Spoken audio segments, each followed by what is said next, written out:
pedidos de oração. Essa noite eu reservo para esse testemunho da graça de Deus, para esse testemunho, ao qual me sinto agraciado também, por poder ter participação neste milagre de Deus, neste milagre de Deus. Tem que botar umas placas, porque eles não, eles sentam aqui, eu fico na cadeira. Podem vir, pessoal, né? Pode vir pra cá. E pessoal, essa aqui é Joane, né? Boa esse noite. é Léo. Boa noite, pessoal. Maia Tereza, esse milagre que está no colo deles. Tá certo? E desde já eles vão contar para vocês essa graça deste milagre. Hã? Não entendi. Tá pegando. Tá assim. Tá. A graça desse milagre, ao qual Joane também vai testemunhar para nós, Joane junto a Léo, o que foi todo esse período na vida deles, o que foi todo esse período de graça na vida deles, ao qual ela se emociona neste momento, pessoal, porque só ela sabe o que passou, a vitória que alcançou, o milagre de Deus na vida deles, e era algo que ela muito queria, poder testemunhar a graça deste milagre, a graça deste milagre. Essas lágrimas, essas emoções já testemunham, né? Testemunho. Boa noite, gente. Maia, eu fico sem palavras para tamanho milagre que aconteceu. Eu tive uma gestação muito difícil, muito complicada, muito difícil. Eu recebi o diagnóstico de Maia Tereza. Eu estava com apenas 5 meses de gestação. E aí a gente ficou sabendo que ela estava sem líquido amniótico. E antes que eu engravidasse, eu tinha pedido autorização a Deus para engravidar. Se fosse da autorização dele, eu não queria minha vontade. Minha vontade era ser mãe, mas eu falei com Deus. E aí ele concedeu a gestação. E a gente estava muito feliz, planejou tudo. E quando foi com 5 meses, a gente foi saber o sexo do bebê para poder fazer o enxoval, fazer ensaio, porque eu acho que a mãe, ela quer fazer tudo perfeito, principalmente do primeiro filho. E aí, a gente, quando foi saber o sexo, a gente ficou sabendo que era uma menina. E a gente ficou sabendo também que ela estava sem líquido amniótico. E ali meu chão caiu. Eu sou transplantada. Fiz o transplante, tinha feito transplante há 3 anos. Fiz hemodiálise há 4 anos. E foi muito difícil o caminho até a gente chegar aqui. E aí, então, quando a gente ficou sabendo o diagnóstico, o chão da gente caiu. Foi muito, muito complicado. E eu saí da clínica atordoada. Foi justamente quando começou esse negócio de pandemia. E eu estava sentindo sem forças, eu estava sentindo distante de Deus, eu estava me sentindo sem chão, Deus, eu quero te sentir, eu não estou te sentindo. Eu pedi autorização ao Senhor para engravidar, e o que é que está acontecendo? E aí eu pedi que Deus falasse comigo, eu estava sentindo falta da presença dele, eu não estava sentindo. E no dia, mexendo no Instagram, eu tenho Lidiane no meu Instagram, e eu vi ela online. E aí eu, com mesquinha, a gente é muito mesquinho, a gente ser humano, somos muito falhos. Eu quis saber o que Lidiane estava fazendo, não porque eu estava com vontade de assistir a questão que ela é católica, gosta dessas lives, essas coisas. Eu queria saber o que ela estava fazendo, curiosidade. E quando eu entrei na live, ela estava falando com Donato. Eles estavam falando de aborto, porque os médicos disseram a mim que meu bebê não tinha chance de vida e que eu fosse procurar a justiça para interromper a gestação, porque eu ia me prejudicar, o bebê não tinha líquido e eu ia me prejudicar.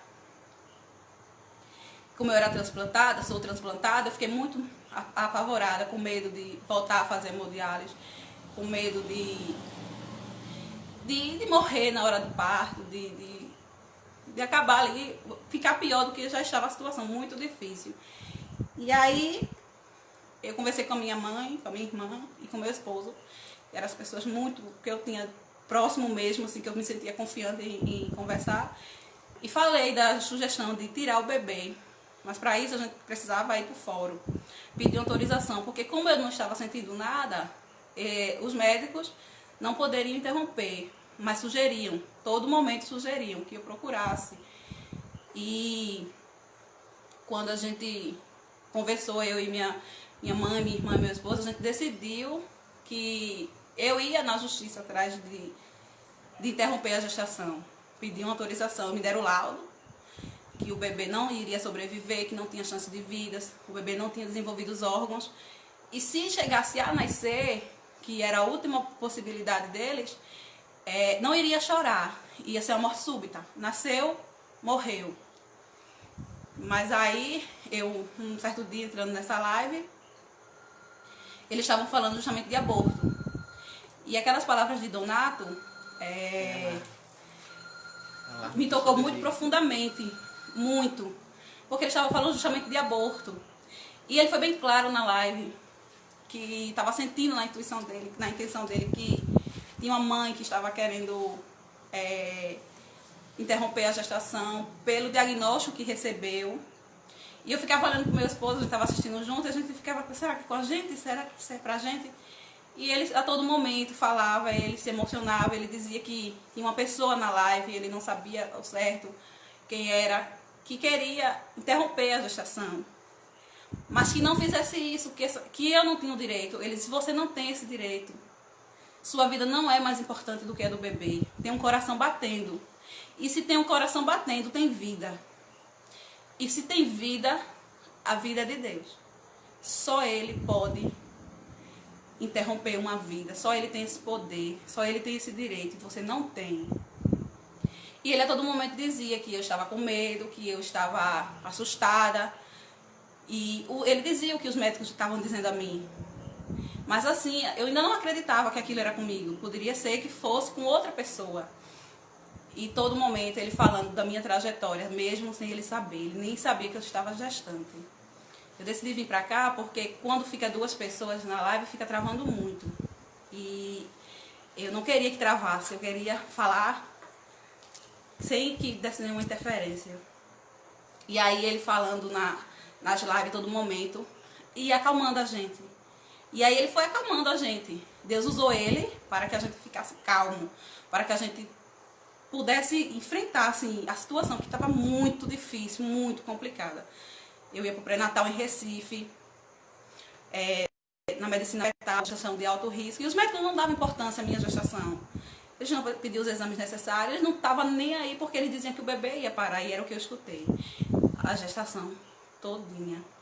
E eles diziam que meu bebê estava em sofrimento, que o coração do meu bebê estava parando, que não tinha pulmão, não tinha rins, não tinha encontrado a bexiga, não tinha artéria, não tinha nada, então só tinha o coração batendo.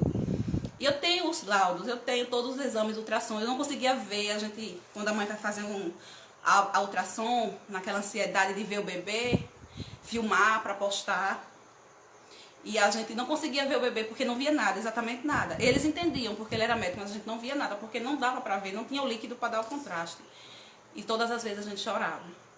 Todas as vezes a gente chorava. Pedia a Deus que desse força. Eu não estava entendendo o que estava acontecendo. Todas as vezes a gente chorava. A gente ficou sabendo que era uma menina, foi que a gente queria muito uma menina. E aí, quando a gente, por fim, ficou calmo, decidiu não mais interromper, decidiu enfrentar, independente do resultado. Eu estava disposta a morrer, que eu sabia assim, eu vou morrer, mas eu não vou interromper mais. Eu não posso interromper. Independente, eu conversava com meu esposo, eu dizia, Léo, eu vou morrer, mas eu não vou tirar a vida dela. E foi muito difícil. Aí as pessoas me perguntavam, manda foto da barriga, cadê a tua barriga? Tu não manda foto. Aquilo me matava, eu não podia comprar uma roupa, não podia comprar nada. Eu estava comprando fraldas, parei. As pessoas que queriam presentear ela, eu dizia que não presenteasse, que a situação não era fácil. Mas eu me sentia pequena, eu não sabia o que dizer, mas quando as pessoas me perguntavam por fotos, por enxoval, por tudo, eu não podia dizer nada, eu não não tinha o que dizer. Eu me sentia muito fraca para falar da situação. E eu chorava. E doida que chegasse 8 horas da noite, que era para eu assistir a live, porque aí eu me acalmava. E Donato, ele foi tendo muitas revelações até que era inusitada, assim, coisas simples, mas aí era pra gente saber que era Deus falando com a gente. Eu lembro que um dia ele falou aqui na live que tinha uma pessoa que tinha uma coruja em casa, não sabia se era em foto, não sabia se era em biscuit, ele não sabia como era, mas sabia que tinha uma coruja em casa.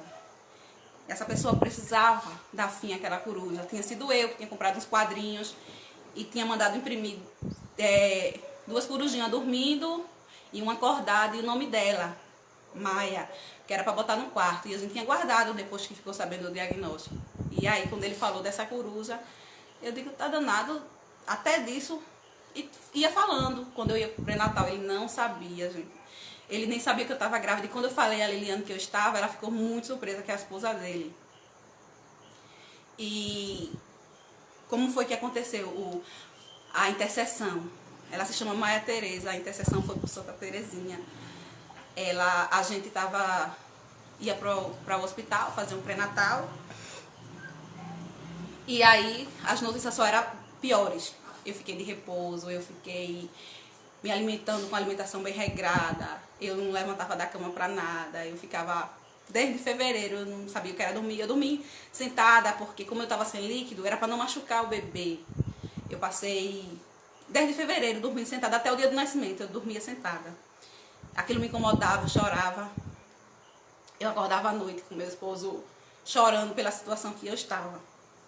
Mas eu tinha decidido que eu não ia mais ir atrás de nada. Essa responsabilidade não era minha. Essa responsabilidade não era minha. De decidir uma vida. Isso era com Deus. E eu decidi confiar. Deus, faça a tua vontade. E numa live, Donato falou que o bebê iria nascer sim. Que o bebê iria chorar. Que não iria ter sequelas. Que eu precisaria depois voltar para contar aos médicos. A médica que me acompanhou, ele era bem claro a todo tempo, uma médica, você vai precisar voltar lá, para dizer a ele, mostrar o milagre. E aí eu não acreditava em santos. Eu gostava de visitar várias igrejas, mas eu não tinha uma religião como centro. Eu sempre fui muito cristã, mas eu nunca tive uma religião como centro. Eu sou católica porque eu sou batizada. Mas eu nunca fui de frequentar, nunca fui de estar frequentando. E aí ele disse que os pais não estavam acreditando que o milagre tinha sido concedido. E ele rezava, ele orava em línguas, ele cantava em línguas e dizia, gente, todo momento, seu bebê vai sobreviver sim. Mas ele não sabia que estava falando com a gente. E ele dizia que o bebê que estava sem líquido, que os médicos não dariam chance de vida, que não ia ter sequelas. Que era para a honra e glória de Jesus. Que ia se confirmar, porque naquele momento, Santa Terezinha estava prostrada aos pés de Jesus, pedindo por essa criança.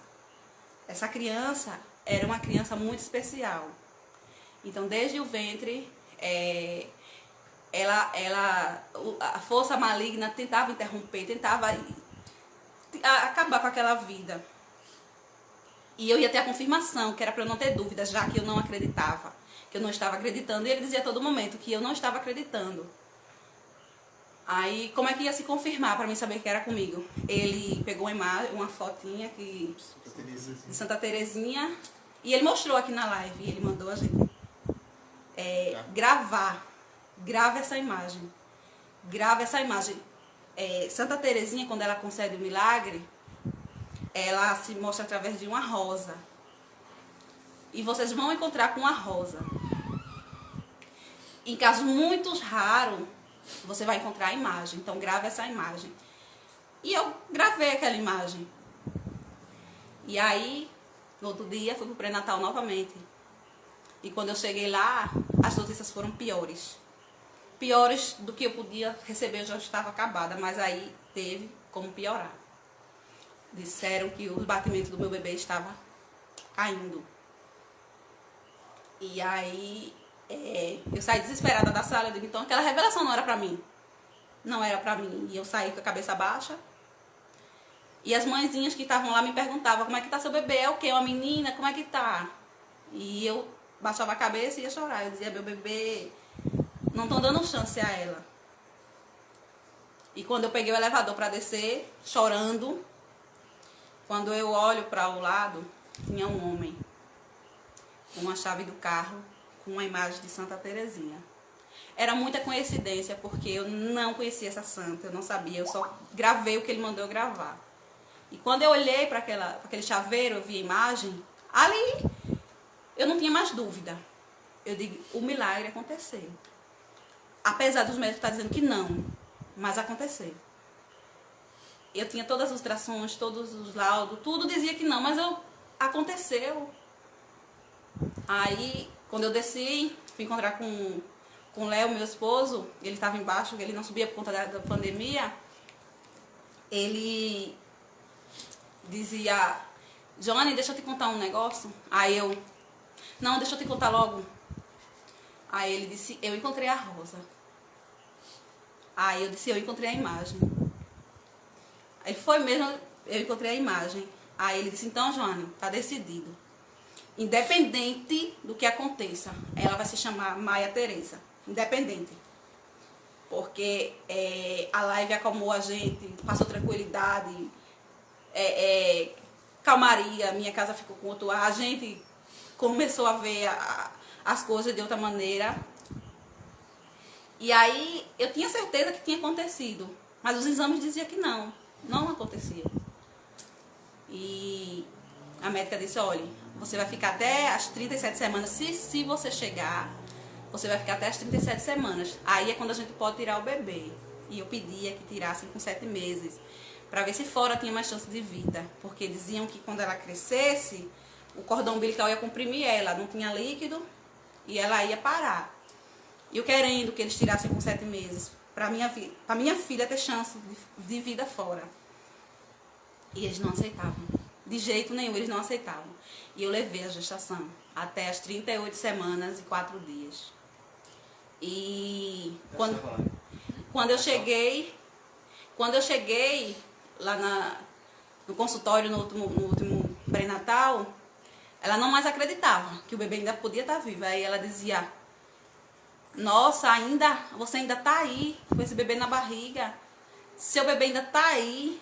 Meu Deus, o que é que tá acontecendo? Esse bebê ainda tá aí. Aí eu dizia, pois é, o bebê está aqui. Mexe, eu dizia, mexe. Você sente alguma coisa? Eu disse, não, eu não sentia nada. Apenas ela mexendo. E quando eu ficava triste, aí ela mexia mais. Aí eu dizia a Léo que era para ela tentava me alegrar. Ela disse, então tá bom, então chega. Eu já enrolei você até as 37 semanas. Agora eu vou lhe encaminhar para você ter o bebê. Seu bebê tá sentado. Vão querer que você tenha normal. Mas aí você que decide. No outro dia eu voltei com o encaminhamento dela e fui falar com o médico. A gente com as malas prontas. E quando a gente chegou lá no mesmo dia. E quando a gente chegou lá na triagem, para o nosso desespero, o médico, ele não quis fazer o parto. Ele disse que não iria fazer o parto. Que eu iria ter a bebê normal. Que eu precisava ter a bebê normal. Por quê? Não iriam gastar com um cesáreo. Se a bebê não ia viver. Qual era o fundamento de me cortar? Se a bebê ia morrer. E aí eu dizia a ele, mas doutor, o bebê está sentado, eu não sei quantos quilos o bebê tem, eu não sei qual o tamanho desse bebê. Ele dizia, esse bebê não tem mais de 1,5 kg. Não tem. Eu disse, então vamos fazer uma ultrassom para saber. Ele, não. A gente vai induzir seu parto, você vai ter esse bebê, porque o risco do cesáreo não sobrepõe o benefício. O cesáreo é para casos salvar a vida do bebê, Mas o bebê não vai viver.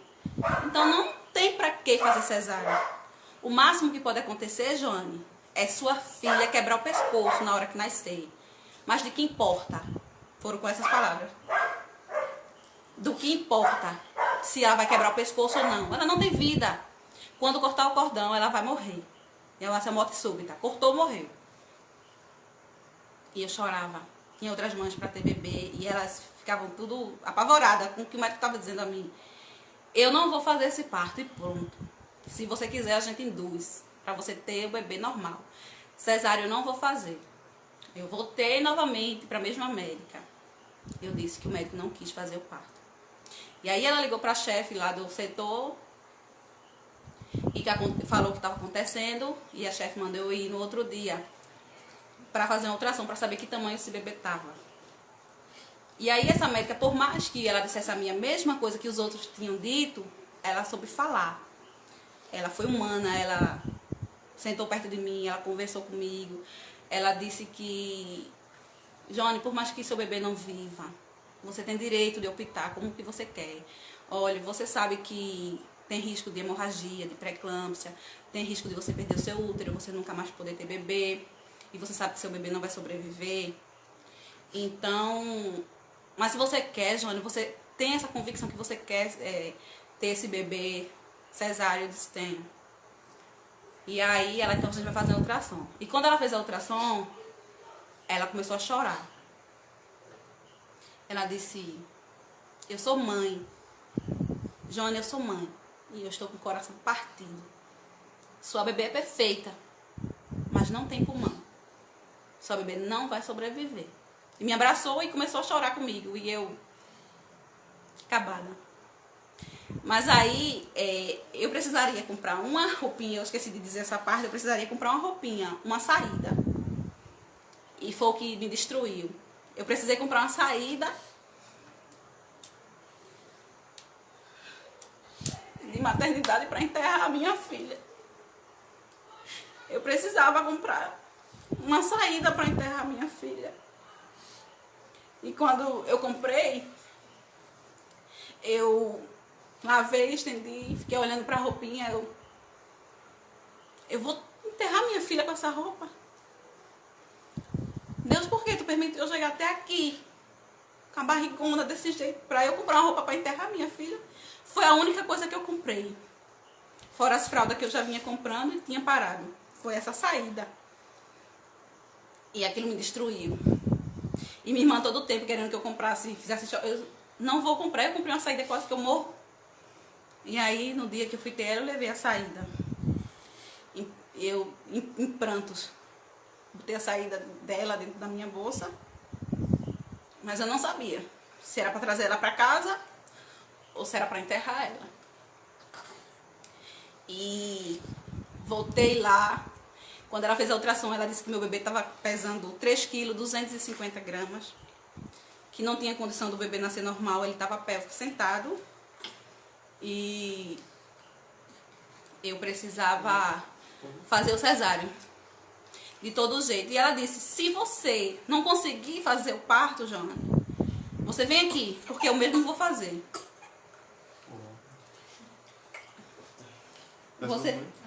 Você vem aqui, porque eu mesma vou fazer seu parto. Se você não conseguir fazer novamente, lá o pessoal não quiser fazer seu parto, você venha, porque eu vou realizar o seu parto. E a gente voltou de novo. Ali eu já estava já sem condição nem de falar mais nada, eu não falava mais nada, eu só fazia balançar a cabeça, sim ou não. E aí, quando a gente chegou lá no outro dia, para o meu desespero, era o mesmo médico. E ele disse, eu falei a você que eu não iria fazer o seu parto, que esse bebê tem condição de nascer sentado, e eu não vou botar em risco o meu carimbo por conta de um bebê que não tem vida. E a outra médica disse a mesma coisa. Eu não vou fazer. Porque você pode ter uma elevação de pressão e dar um AVC, ou ficar... Enfim. Aí ligaram para a médica, a mesma que encaminhou, e ela disse que outra médica ia vir para fazer. E eu ali na sala para fazer, botar acesso, fazer medicações, deu a hora da minha medicação, do transplante. E aí eu tomei a minha medicação. E quando o médico chegou, ele disse, Joane, é você que vai fazer. A enfermeira disse, doutor, ela acabou de tomar um remédio. Mande a outra mulher ter o bebê e depois dela a Joane vai. Aí ele disse, não, quem vai é a Joane. Porque ela sabia que ia fazer. Tomou remédio porque quis. Não importa, quem vai é ela. Porque a outra mãe vai precisar de cuidados. O pediatra vai precisar de UTI. E o filho dela não. Joane não vai precisar de cuidados. Vai ter o bebê, morrer, levou, acabou-se. É rápido. E as enfermeiras baixavam a cabeça com aquelas palavras que o médico estava dizendo. Ninguém mais sabia nem o que me dizer. Eu também não sabia nem o que falar. E Léo tinha ficado lá de fora, por conta da pandemia. E eu sozinha ali, com ela na barriga, só fazia chorar. Chorei muito, chorei muito, chorei muito. Mas eu estava certa. Minha vida pela dela. Eu não importa. Não tem mais eu. E Léo até me questionou. Por que não tem mais tu? Tem você também. Você precisa... Minha vida pela dela. Nem que eu pegue ela, veja e ela morra eu também. Ou eu morro, ela fique como for. Cuide da minha filha. E aí me levaram para a sala de parto. E a médica tinha minha idade. 25 anos. Ela disse, Joane, eu vou fazer seu parto. Você sabe a situação do seu bebê? Eu disse, sei. O que é que você sabe do seu bebê, Joane? Eu disse, eu sei tudo. Ela, me conte. Eu disse, eu não tenho mais força, doutora, para contar nada. Para falar mais nada. Aí ela disse, você vai querer tirar foto? Porque quando a gente cortar, você sabe, né, como é que vai acontecer. Eu disse, sei. Aí ela disse... Então você vai querer tirar foto? Eu disse, eu não sei. Eu só queria que o meu esposo entrasse, doutora. Só isso. Minha pressão já estava alta já. Aí ela disse, como é o nome do seu esposo? Eu disse, Leandro. Onde é que Leandro está? Eu disse, está lá embaixo, na triagem. Ela disse, manda Leandro entrar. E aqueles médicos que estavam lá, residente, anestesista, enfermeiro, técnicos, todo mundo questionou ela. Não, doutora. Não pode, recomendação da OMS, a pandemia, a senhora está botando em risco a vida de todo mundo aqui, ele não pode entrar. Aí ela disse, ele vai entrar. E se lá embaixo ninguém quiser deixar ele entrar, eu vou buscar ele pessoalmente, ele vai entrar. Essa mãe não tem condições nenhuma mais de passar por mais nada. Ela já não tem nem força nem de falar, ele vai entrar. Se é isso que ela quer, tipo, é o último pedido dela. Vamos deixar o pai entrar porque é o último pedido dela. Minha pressão já estava alta. Mas eu estava decidida. Eu vou fazer o parto cesárea, vou fazer o que mais numa altura dessa. E aí começaram a tentar anestesia residente. Se eu não me engano foram 8. Tentando e nada. E eu pensei em desistir daquele momento. Mas eu digo, mas eu vou desistir, eu vou fazer o quê? Com esse bebê na barriga sentada, como é que eu vou fazer? Então vai ser isso mesmo. E aí... Você viu no vida lá? Quando a técnica me segurou, ela segura a gente pra gente segurar, né, pra gente fazer anestesia. Na hora que eu pensei em desistir, que eu já estava sem força, aí eu digo, mas eu vou ficar aqui mesmo porque eu já tô perdida já, eu já tô com pressão alta, eu já não sei mais o que fazer, eu já tô assim. E quando eu olho pro braço dela, tinha um nome, Vida. E eu olhei, aí lembrei das palavras de Donato. Parecia que eu estava escutando Donato falando, não tenha medo, não tenha medo. E a todo momento pra mim mesmo, não tenha medo, não tenha medo. Eu escutava nitidamente ele falando, não tenha medo. E aí, chamaram, a anestesia pegou finalmente, mandaram meu esposo entrar e começaram a fazer, né, o procedimento. E o anestesista disse, doutora, a gente vai sedar ela. A doutora, não. Mas doutora, a gente precisa sedar essa mãe. Quando esse bebê nascer, a gente não sabe como esse bebê vem ao mundo. É um choque muito grande, a gente precisa sedar ela para que ela não veja.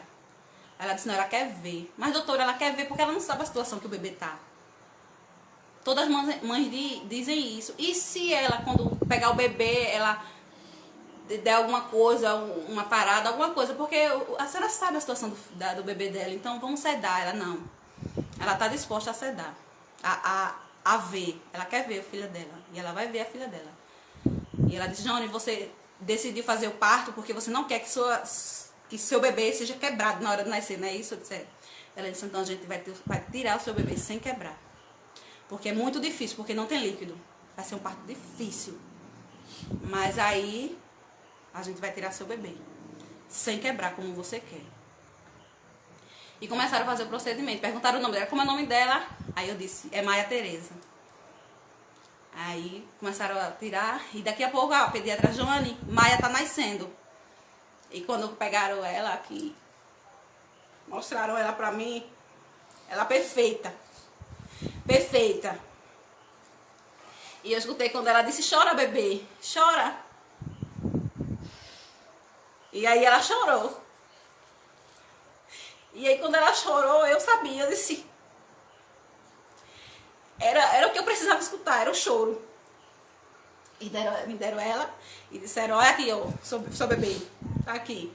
Aproveita o tempo de vida que ela tem algumas horas de vida. Ela... 2 horas, 1 hora, não sei quanto tempo, mas ela tem poucas horas. A gente vai deixar você com ela, o tempo que ela sobreviver. E me deram ela. Eu anestesiada, fiquei com ela.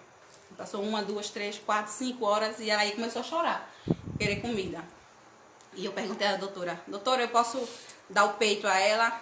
Ela disse, não, Joane, a gente deu remédio para o seu leite secar. Você não vai amamentar.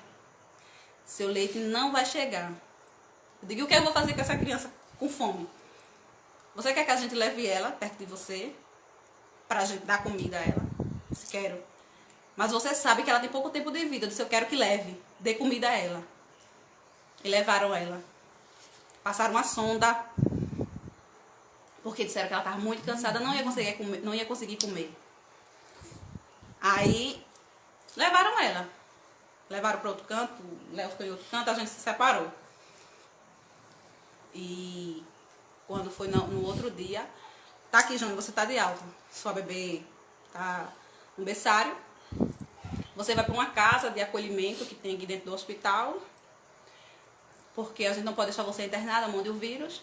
E você vai ficar nessa casa de acolhimento. Seu bebê vai estar no 3º andar. A hora que você quiser ver seu bebê, você pode vir. O pai não pode ver o bebê. Não pode. E ali era só massacrando a gente mais e mais e mais. E a gente chorava muito. E quando foi no outro dia, eu cheguei, eu disse a Léo, eu vou ver ela agora, amanhã logo cedo. Ele, mas Joane, tu tá aí, tá operada, é muito longe. E eu disse, eu vou ver ela. E eu não dormia, porque na minha cabeça, se eu dormisse, ela morria. Eu não dormia.